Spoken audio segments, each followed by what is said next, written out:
People still ask me how I knew, before the hospital's own investigation was finished, that the case against me couldn't survive contact with the truth. My name is Dr. Maren Kessler, and I've been a trauma surgeon for 14 years, most of it on the worst night of somebody else's life. I never imagined the case that would nearly end my career wouldn't be the one where I lost a patient. It would be the one where I saved her, and someone with more to protect than I had quietly rewrote the story of how. 14 years in trauma teaches you a discipline that has nothing to do with the operating room itself. It's paperwork discipline. I dictate my operative notes within the hour, every time, no exceptions, because the surgeon who waits until morning to write down what happened ends up defending her memory instead of her documentation. That habit is boring. It's also the only reason I still have a license. The patient at the center of this, I'll call her Inez, since her real name isn't mine to give you, came in on a Thursday in October with a gunshot wound to the abdomen, unstable, losing blood faster than we could replace it. I had her in the operating room in 11 minutes and found a bleeding vessel behind her liver that a slower surgeon might have missed. She survived a wound that, by every statistic in the literature, should have killed her. 4 hours later, her pressure dropped again. I was in the building. I was back at her bedside in 6 minutes, and back in the OR 19 minutes after that, where I found a second, smaller bleeder. The kind that doesn't always show itself until the body's own clotting catches up with the trauma. I fixed it. She went home 5 weeks later, walking, alive. By any reasonable measure, that's not a story about a complication. That's a story about a surgeon who caught one early and handled it exactly the way she was trained to. It did not stay that story for very long. I need to tell you about the hospital itself, because nothing that happened to me makes sense without it. I work at a regional trauma center, I'll call it Ashford Regional, that carries the only Level I trauma designation for almost 90 miles in any direction. Losing that designation, even temporarily, adds real minutes to real transport times for real people. And everyone who works trauma there understands that math without needing to say it out loud. The hospital had been under a formal state trauma commission review for 8 months by the time Inez came through my doors. Not because of anything I'd done, but because of staffing shortfalls, a delayed transfer that went badly, and 2 mortality cases a state auditor had flagged the year before. The final site visit was scheduled for January, and everyone above department chair level had spent that year treating every chart and every outcome as something that might tip the scale one way or the other. At the time, I mostly just noticed the administration had gotten twitchier than I'd seen in 14 years there. More meetings about outcomes optics, more hovering from people who didn't operate but had opinions about how operating should look on paper. 2 more details, because they matter enormously later, and I want you to have them the way I had them. Ordinary, barely noticed, long before I understood I'd need either one. I did my fellowship under a surgeon named Dr. Adazi Okafor, who had exactly one rule about documentation she repeated so often it became scripture on our service. The chart is the only witness that never gets tired, never gets scared, and never changes its story to protect somebody's career, she told me once, finding me still charting past midnight as a resident. Everybody else in this hospital has a reason to remember things a little differently by morning. Make sure yours never gives anyone a reason to doubt that. I thought she meant it as a lesson about sloppy handwriting. It would be a dozen years before I understood she'd handed me a survival instinct instead. And during my first month at Ashford, a nurse named Corinne Uba was nearly blamed for a medication error that turned out to be a scanning glitch in the hospital's charting system. She was cleared only because someone thought to check the system's backup server, the one that keeps a time-stamped copy of every version of every entry, specifically so disputes like hers could be settled by something other than memory. It became a piece of orientation folklore after that. At Ashford, nothing you type ever really disappears, so type it right the first time. I'd repeated that story to residents for years, always as a lecture about sloppy charting. I had no idea I'd one day need it to be true for an entirely different reason. The complaint against me arrived on a Tuesday in November, 5 weeks after Inez went home walking. I found out about it the way most physicians find out about these things. Not from a person, but from a scheduling change. My OR privileges were quietly suspended pending review, and I got the news in an email from the medical staff office instead of a phone call from anyone I actually worked with. The email cited a peer review concern regarding delayed recognition and response to a post-operative complication. I read that sentence 4 times before it started to mean anything, because it described an event I didn't recognize. I had responded to Inez's second bleed in 6 minutes. I had documented it in real time. I remembered doing it. Looking back, I can point to one detail from the weeks before that email that I hadn't thought twice about at the time, and that I now turn over often. 3 weeks after Inez went home, Marcus had stopped me in the hallway near the surgical lounge, warm and casual, and asked how I was holding up given everything going on with the state review this year. It was such an ordinary hallway question that I answered it the same way. Fine, busy, looking forward to the holidays. He'd nodded, said something about how much he valued having surgeons like me on staff, and moved on. I didn't think about that conversation again until months later, when I understood it for what it probably was. A quiet check on my morale, timed almost exactly to the week his edits to my chart were made, from a man deciding whether the surgeon he was about to blame was someone likely to fight back hard or quietly absorb it. I don't know for certain that's what that conversation was. I only know it fits the timeline too precisely to be coincidence, and 14 years in this job has taught me to trust precise timelines over comfortable ones. I requested my own chart the same afternoon, a right every physician has when they're the subject of a review, though the medical staff office made it clear, politely, that this would take a few business days to process through the proper channel. I remember thinking that was strange. I'd pulled charts for teaching purposes 100 times in 14 years and never waited more than an hour. While I waited, I did what 14 years of this job teaches you to do with a bad feeling before you have proof. I started writing down what I actually remembered, in order, with times, the same night the email arrived, before anyone else's version of events had a chance to become the only one in the room. I wrote down when the alert came in. I wrote down when I got to her bedside. I wrote down what I saw on the monitor, what I ordered, when I called the OR, when I made the incision, what I found. It took me 40 minutes. I didn't know yet that I'd need it.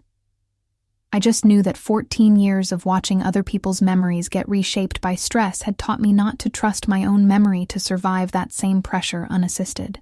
3 days later, my chart arrived. And the first thing I noticed, the very first thing, was a timestamp that didn't match anything I remembered doing. I laid the printout flat on my kitchen table, next to the 40 minutes I'd written down in my own hand the night the complaint arrived, and I ran my finger down both timelines side by side, the way I'd walk a resident through comparing 2 versions of the same event. My handwritten note, alert at 2:41, at her bedside by 2:47, back in the OR by 3:06.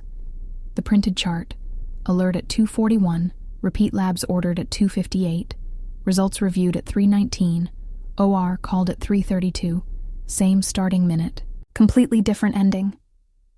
I read it again, waiting for it to resolve into something I'd simply misremembered. It didn't. I remembered the sprint down that hallway. I remembered the resident who'd run with me. I remembered exactly what the monitor looked like when I got there. None of it matched a chart that had me ordering labs and waiting on results for half an hour while a patient bled. But there it was, printed, official, with my name at the top and an electronic signature time stamped to the second. I did not call the hospital and accuse anyone of anything. That's not the tool I trust, and it's not the tool that survives contact with a review board. What I had was my own contemporaneous note, written the same night the complaint arrived, before anyone had told me what the official version said. It wasn't proof of what the chart used to say, but it was proof of what I remembered before I had a reason to lie about it. And in 14 years of watching review boards weigh evidence, I'd learned that timing is its own kind of credibility. 2 days after I found the mismatched timestamp, a junior resident named Priya Chandrasekaran, sharp, careful, someone I'd trained closely over the past year, stopped me in the stairwell instead of the hallway, which I noticed immediately, because residents don't usually go out of their way to find the one stairwell nobody uses. Dr. Kessler, she said, keeping her voice low. I don't want to get in the middle of anything, but I was the resident who ran with you to Inez's room that night. I remember exactly how long it took us to get back to the OR. If anyone ever asks me directly, I'll tell them the truth. She didn't say Marcus's name. She didn't need to. Word had already started moving through the building the quiet way it does before anyone official says anything at all. I called a colleague I trusted completely, Dr. Anwin Sato, a general surgeon 2 years ahead of me, who'd sat on the hospital's peer review committee for 6 years, and who had never once, in my experience, told me anything except the truth, even when it cost her something to say it. I told her what I'd found. I asked her directly if she thought I was misremembering. She was quiet for a moment. Marin, she said, I saw the resident notes from that night before the case went to committee. They matched your memory, not the chart that's circulating now. I don't know why they don't anymore. Then she said something that landed harder than she probably meant it to. I want to help you. But I need you to understand that the administration has been under enormous pressure since the state review started, and there are people in this building who would rather this go away quietly than get complicated in public. I'm not saying that to scare you off. I'm saying it so you know what you're actually up against before you decide how loud to be about it. I didn't decide to be loud. I decided instead to be exact. If you've ever had documented proof of your own competence get quietly rewritten by someone with more power in the building than you have, stay with me, because the next stretch of this story is where I learned exactly how far that rewriting had gone, and exactly why. I requested a meeting with the medical staff office the following week, not to argue, but to ask a narrow, specific question. Who had access to modify a finalized operative note after it had been electronically signed and locked? I already suspected the answer would be almost no one, because that's how these systems are built. Clinical staff can't quietly edit a signed note. It requires an addendum, time-stamped and attributed, visible to anyone who pulls the chart. Whatever had happened to my chart hadn't been an addendum. The original timestamps themselves had changed. The person who took that meeting with me was Marcus Foster, Ashford's Vice President of Quality and Patient Safety, a man I'd worked alongside for 9 years, mostly at a professional distance, mostly with what I'd have described up until that point as mutual respect. Marcus had come up through nursing before moving into administration, and he had a reputation, deserved as far as I knew, for genuinely caring about outcomes rather than optics. That reputation is exactly what made what came next so disorienting. He was calm, almost gentle when I asked the question. Marin, I understand this is stressful, and I want to be straightforward with you, he said. Systems like ours occasionally have technical discrepancies during data migrations or back-end updates. I can look into whether that's what happened here, but I'd also ask you to consider, and I say this as someone in your corner, that stress and adrenaline can affect anyone's sense of time in a crisis.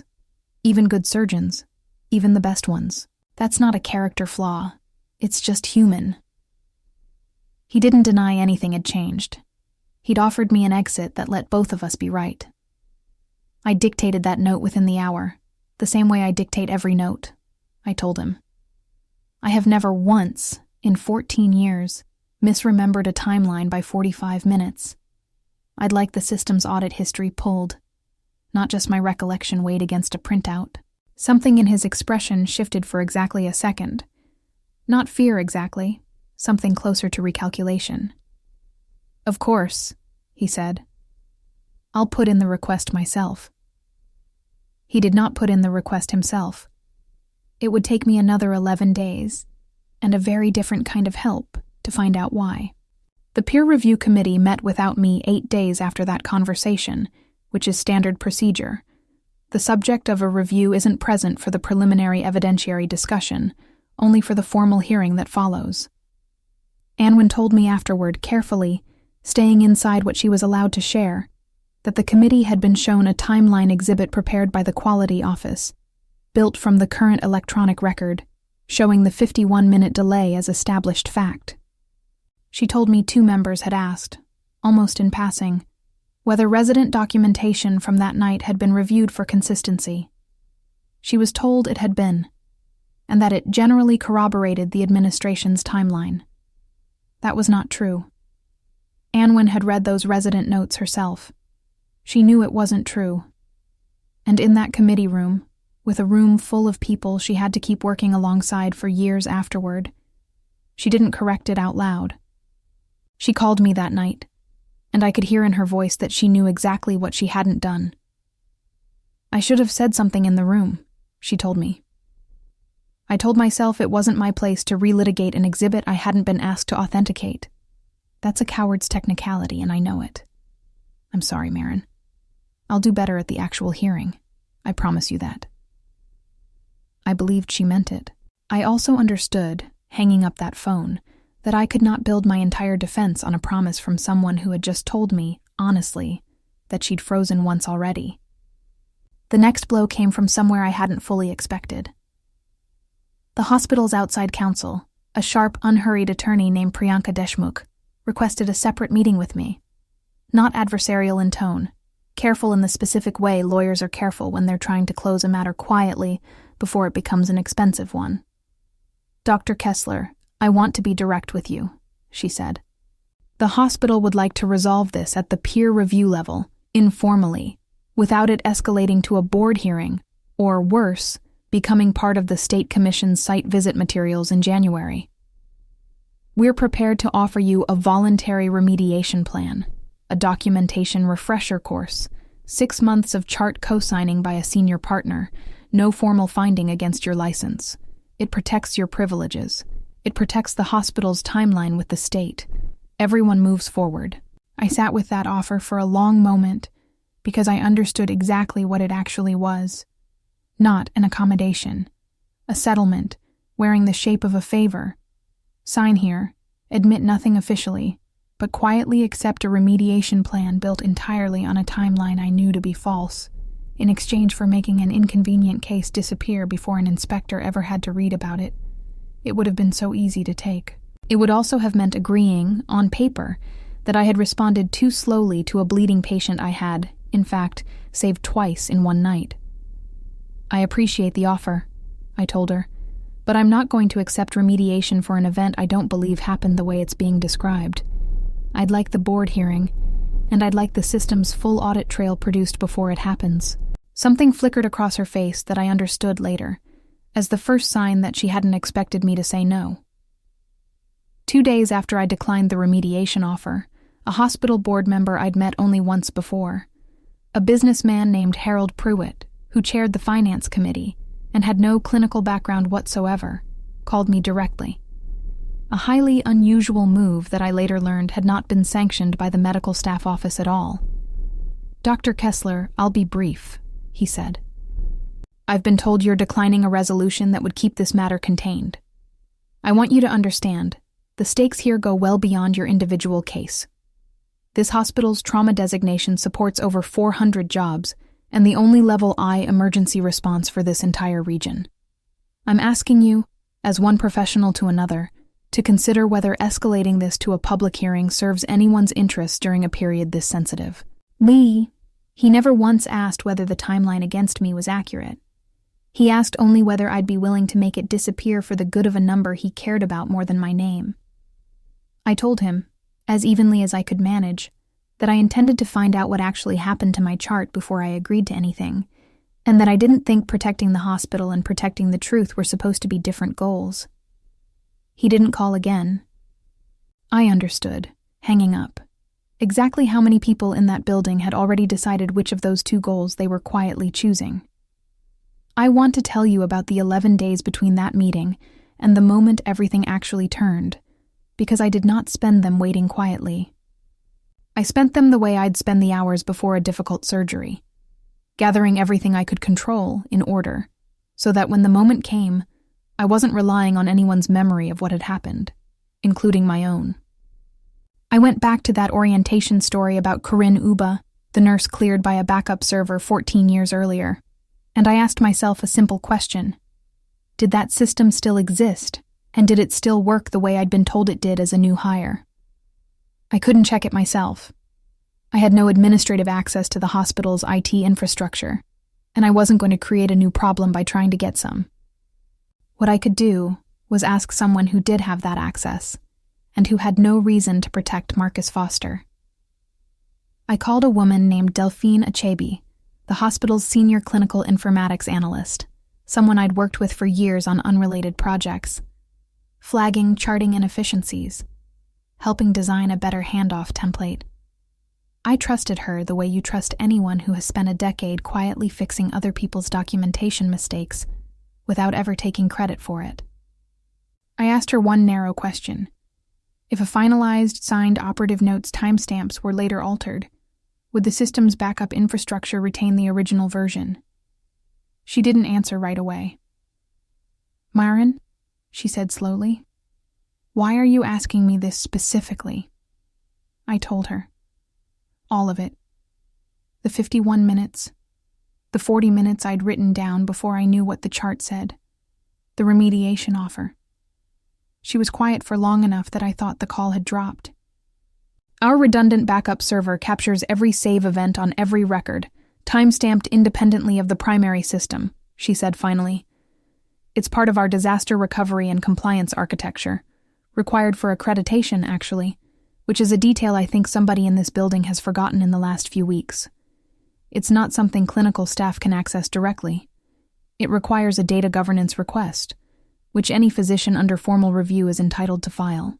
I can't pull it for you informally, but I can tell you, off the record, that if someone altered a locked note after the fact instead of filing a proper addendum, there will be a version history showing exactly when and from which credentialed account. I filed the formal data governance request that same afternoon, in writing, copying both the medical staff office and hospital council, specifically requesting the complete version history of Inez's operative note, from the moment of its original electronic signature through the present date.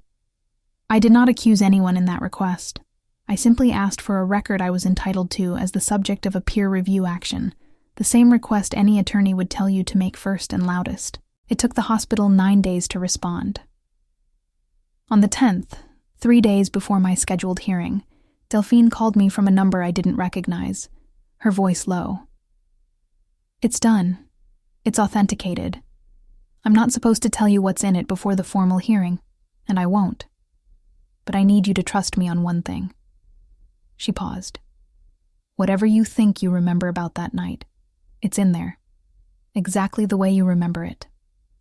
The board hearing was held in a conference room I'd been in a dozen times before for entirely unremarkable reasons. Credentialing renewals, quality meetings, the kind of room that smells faintly of the same burnt coffee no matter what year it is. This time it held 9 review board members, hospital counsel, Marcus Foster, and, at the far end of the table, a man from the medical staff office I didn't recognize, introduced only as an observer from the State Trauma Commission's advance team, present ahead of the January site visit to review active quality matters. I understood immediately what that meant. Whatever happened in this room was not staying in this room. Marcus opened by presenting the same exhibit the peer review committee had already seen. The 51-minute timeline, clean, official-looking, printed on hospital letterhead. He spoke carefully, almost sympathetically, framing it not as an accusation but as a pattern worth understanding. "Dr. Kessler is an excellent surgeon," he said, and I believed he meant it, which somehow made it worse. "This isn't about her skill. It's about a documented delay in escalation that, per our internal timeline, exceeded 30 minutes past the point our protocols require intervention. We owe it to patient safety and to the accreditation standards this hospital is held to take that seriously, regardless of how skilled the surgeon involved may be." I let him finish completely before I said anything. Because I'd learned, over 14 years of difficult conversations with frightened families, that the strongest position in any room is the one that doesn't need to interrupt. "I'd like to enter 2 things into the record," I said. The first is a handwritten timeline I wrote the night I received formal notice of this complaint, before I had seen the hospital's version of events, time-stamped by my own phone's note application, which I'm happy to have independently verified. The second is the complete version history of the operative note in question, obtained through a formal data governance request filed with this hospital 11 days ago. I watched Marcus's face very carefully as I said the second sentence, because I needed to know, before anything else happened in that room, whether he already understood what was coming. He did. I saw it arrive behind his eyes in real time. Not panic yet, but the specific stillness of a man recalculating everything he'd built the last 5 weeks around. Hospital counsel objected, briefly, that the version history hadn't been through proper evidentiary review before the hearing. The board chair, a semi-retired cardiologist named Dr. Okonkwo Reyes, who had chaired that committee for 11 years and had, by reputation, very little patience for procedural stalling, overruled it in about 4 words. It was formally requested. Produce it. Delphine had prepared it exactly the way she'd promised. Clean, time-stamped, independently authenticated by the system's own audit architecture, rather than by anyone's testimony. The projection went up on the wall, and the room went very quiet in the specific way rooms go quiet when they're about to see something they can't unsee. The original note, signed and locked at 2:47 a.m. the night of Inez's second surgery, showed a recognition to intervention time of 6 minutes, matching my handwritten timeline almost to the second.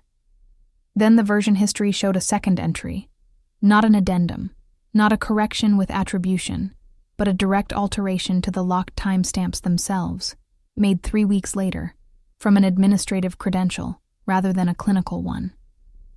The account associated with that edit belonged to Marcus Foster. I need to tell you what happened in that room over the next several minutes, because it is the part of this entire experience I think about the most, more than the accusation itself, more even than my own vindication. Marcus did not immediately deny it. For a long moment he sat very still, looking at the projection rather than at any of us, and something in his posture changed, in a way I recognized from years of delivering hard news to families. The specific stillness of a person deciding, in real time, whether to keep defending a version of events that has just stopped being defensible. "I need to explain the context," he said finally, and his voice had lost the careful, administrative smoothness it had carried through every prior conversation.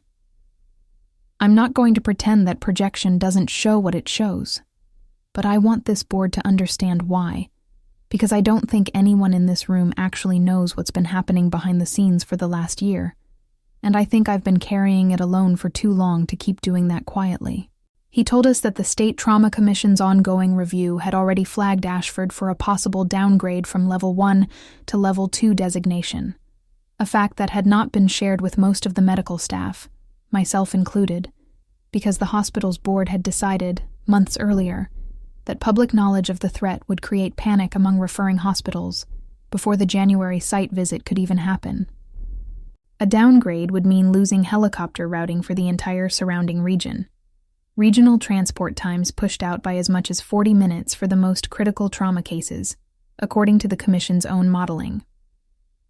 It would also very likely mean the trauma program's funding collapsing within 2 years, and with it, the jobs of nearly everyone on the trauma service, along with the emergency response infrastructure that the surrounding rural counties depended on entirely.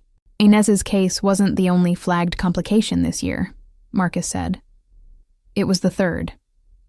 2 mortality reviews last spring had already put us on the edge of what the Commission considers an acceptable complication rate for redesignation. I told myself that if I could show the Commission a clean corrective action on this one case, a clear delay identified, a remediation plan already in place before their site visit, it would be enough to keep us above the line. I told myself I was protecting 40 minutes of ambulance time for an entire region.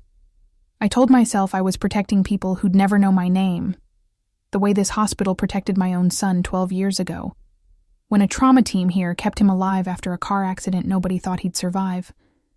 I've spent my whole career since then believing I owed this program more than I owed almost anything else.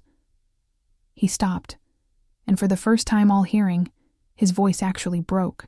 I convinced myself that made it acceptable to sacrifice one surgeon's record to save a program that saves dozens of people a year. I was wrong about that.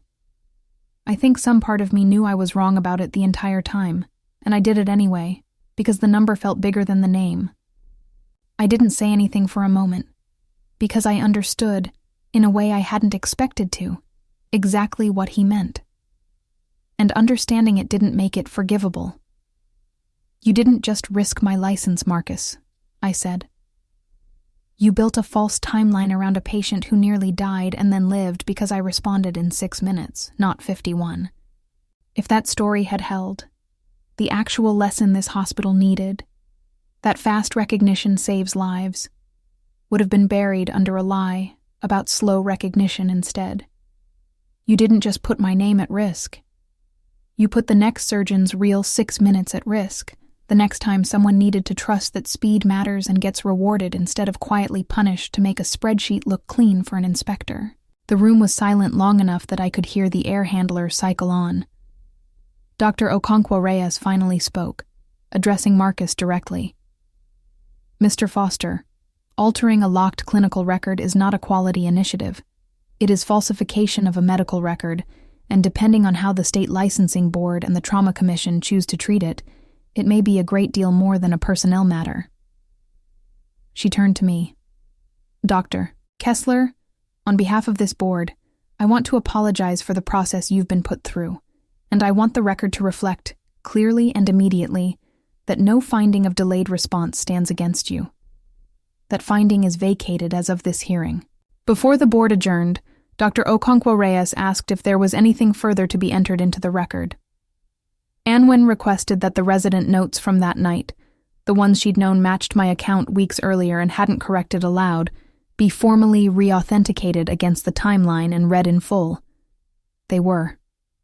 And when the clerk finished reading Priya Chandrasekharan's contemporaneous note, describing a 6-minute response time, written by a resident with absolutely nothing to gain or lose from either version of events, I watched something settle in the room that no amount of my own testimony could have accomplished alone. It is one thing for the accused to insist she remembers correctly. It is another thing entirely for an uninvolved witness's own words, written before anyone had a reason to shade them, to say the exact same thing independently. Priya wasn't in the room that day. Residents aren't called to board hearings as a matter of course, but I made sure, afterward, that she knew her note in the stairwell hadn't been the only thing that mattered. Her real one, written that night before any of this began, was what the board actually read into the permanent record. I want to tell you what happened after, because I think the consequences matter as much as the reveal, and I don't want to rush past them the way it's tempting to once the worst part is finally over. Marcus was placed on immediate administrative leave that afternoon, pending both an internal investigation and mandatory referral to the state health department, since falsifying a clinical record isn't a matter a hospital gets to fully resolve internally, no matter how sympathetic the underlying motive turns out to be. He resigned 3 weeks later rather than go through a formal termination hearing, which I understand, secondhand, was a condition his own attorney recommended to preserve what leverage remained for any future licensing discussions. I don't know, as of the writing of this, whether he'll face criminal charges. Record falsification statutes vary by state, and prosecutors don't always pursue cases where no permanent harm reached a patient directly. But this one did reach a patient, indirectly and enormously, because a false narrative about delayed care is itself a patient safety failure, regardless of what technically happened on a monitor. The State Trauma Commission's advance observer, the man I hadn't recognized at the hearing, filed his own report within the week. I was told, through channels I have no way of fully verifying, that Ashford's January site visit proceeded with an unusual amount of scrutiny, specifically on data integrity practices, not because of my case in isolation, but because a hospital that would falsify one clinical record to manage its trauma designation numbers raises an obvious question about how many other numbers had been managed the same way. I don't know the final outcome of that review, as of this recording. I know the hospital retained its Level 1 designation, for now, with a formal corrective action plan focused specifically on data governance and audit oversight, the exact infrastructure that had, ironically, been the only thing that saved me. Anwen came to my house the week after the hearing, not to apologize again. She'd already done that on the phone, and I'd already told her I understood the specific kind of fear that keeps a person quiet in a room they have to keep working in, but to tell me something else instead. She'd requested, and been granted, a formal role-reviewing peer review exhibit authentication going forward. specifically so that no committee would ever again be shown a timeline without someone in the room whose job was to verify it against the underlying record before anyone treated it as fact. "I can't undo freezing that day," she told me, "but I can make sure the next person in your position has someone in the room who won't." Harold Prewitt resigned from the board's finance committee 2 months later, quietly, without a public statement, after an internal review found he'd been briefed on the falsified timeline before it was ever presented to the peer review committee and had chosen not to raise it. I don't know the full terms of his departure. I know that the board's public statement afterward included, for the first time in the hospital's history as far as anyone could tell me, an explicit written policy separating financial oversight from any involvement in active peer review matters. I take a certain grim satisfaction in knowing my name is attached, however indirectly, to a rule that will likely outlast my own tenure there. Delphine, for her part, was formally commended by the hospital's new interim quality leadership for the audit infrastructure work she'd quietly maintained for years, work almost nobody outside her own department had ever paid attention to before it turned out to be the only thing standing between me and a ruined career. She told me, half laughing, half not, that she'd spent a decade being told the backup server budget was a compliance formality nobody would ever actually need. I told her I intended to make sure that sentence never got said in that building again without someone bringing up my name. Inez, the patient at the center of all of this, has no idea any of this happened. That was always my intention. Whatever administrative war was fought over the paperwork describing her care, the care itself was never in question, and she deserved to go on with her recovery without ever learning that her survival had briefly become a bargaining chip in someone else's math. I think about that sometimes, that the truest, best part of this entire story, the surgery itself, never needed defending at all. It was only ever the record of it that came under attack. She came in for a scheduled follow-up about 4 months after the hearing, long-heeled, walking without any trace of what had happened to her, laughing with her sister in the waiting room about something on her phone I never got to hear. I checked her incision, listened to her describe getting back to her garden that spring, and said nothing at all about the 5 months I'd spent defending the 6 minutes it had taken me to get her back to that operating room. She thanked me, the way patients do, mostly for the parts of the job that are actually visible to them, the scar healing well, the strength coming back in her side. I told her honestly that watching her walk into that appointment on her own was the only part of the entire year I'd needed to hear about twice. I still operate. I'm back on the schedule full-time, and if anything, I dictate my notes even more immediately now than I did before, not out of fear, but because I finally fully understand what that habit is actually for. It was never really about protecting myself from my own bad memory. It was about making sure that whatever happened in that operating room had a witness that didn't answer to anyone's incentives but the truth, not mine, not the hospital's, not a state commission's spreadsheet of acceptable complication rates. I think sometimes about the version of this story where I never wrote down those 40 minutes the same night the complaint arrived, where I trusted my memory to hold up on its own weeks later, the way most people reasonably would. In that version, it's my word against an official document with my name at the top of it, and I don't know how that hearing goes. I don't know if Delphine's audit trail alone would have been enough without a contemporaneous account to match it against, filed before I had any reason yet to shade the truth in my own favor. I don't need to know how that version ends. I only need to know I didn't have to live inside it. A mentor of mine, years before any of this, used to say something to residents that I repeated so often it became a kind of house saying on our service. The chart is the only witness that never gets tired, never gets scared, and never changes its story to protect somebody's career. I understood that for years, as a lesson about sloppy handwriting and late dictation. I understand it differently now. It's a lesson about exactly whose protection the truth is actually built for. And it was never built to protect the person telling it. It was built to protect everyone who has to trust that record after we're not in the room to explain it anymore. If someone in your life or your work has ever tried to make their version of events the only one that survives, I'd like to hear how you found the proof that it wasn't. Tell me in the comments. And if stories like this one matter to you, stay close. There's always another one worth telling.